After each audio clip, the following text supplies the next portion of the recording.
Plate হাতে নিতেই একটা ফোন আসে, কে যেন বলে রাব্বির গুলি লাগছে।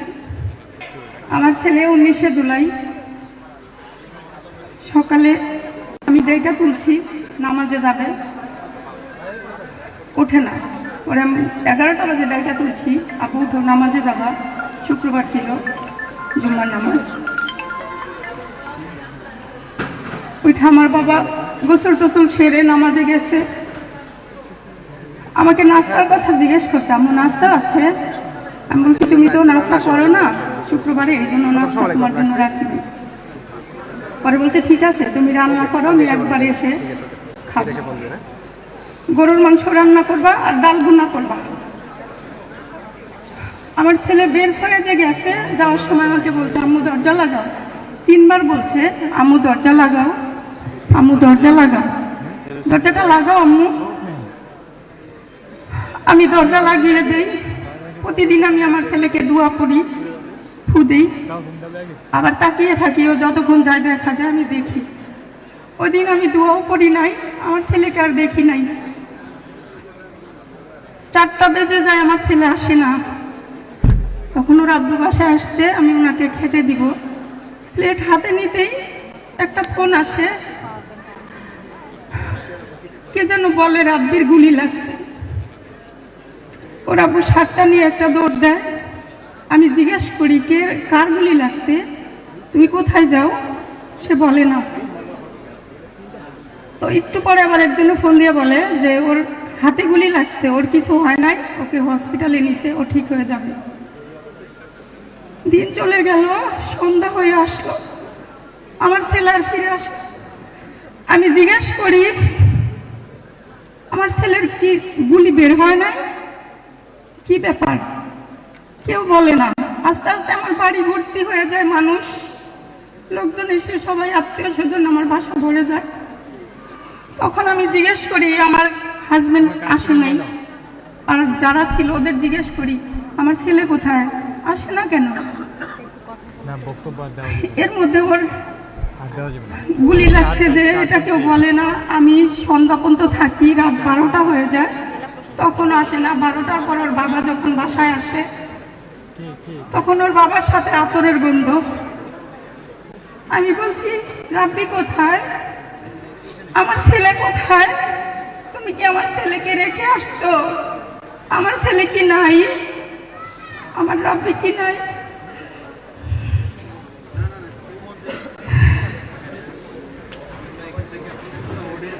তখন কেউ কথা বলে না। তখন আমি বুঝতে পারছি যে আমার ছেলে মনে হয় চিরবিদায় নিচ্ছে। তো আব্বু আসছে, এটা 18 তারিখের ছবি।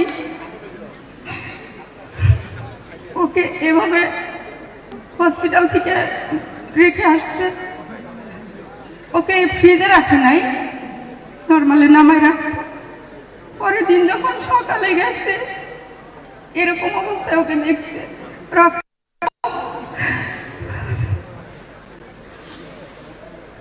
আমি আমার ছেলেকে আর ফিরে পাই নাই।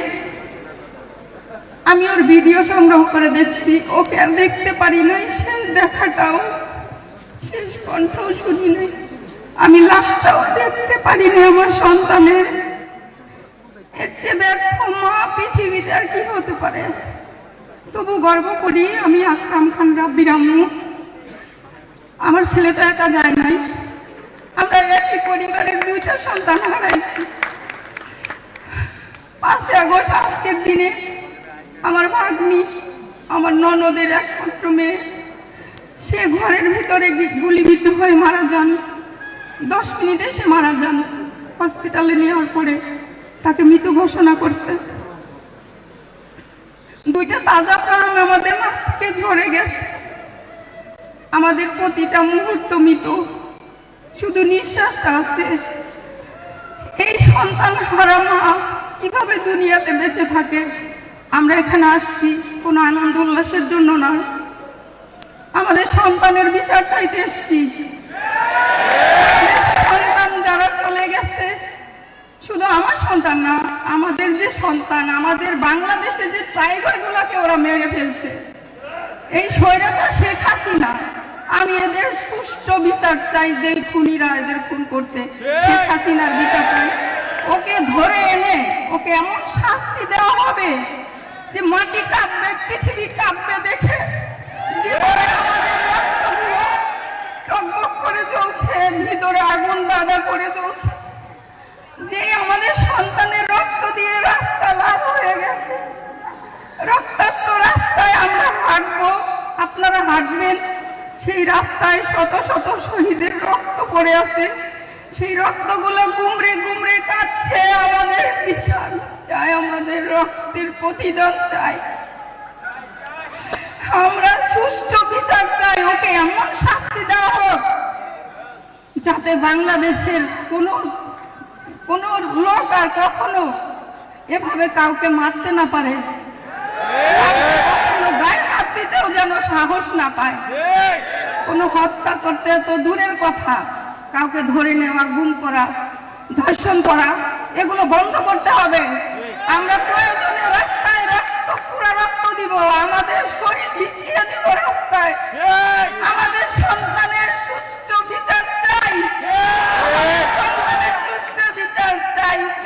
আমার সন্তান বীর, আমাদের বীরের জন্য আমরা, আমাদের বীরদের যারা খুন করছে তাদের এমন ভাবে মারা হোক, কুকুর বিড়ালদের জন্য রাস্তায় জানোয়ারকে যেন এভাবে মারে না।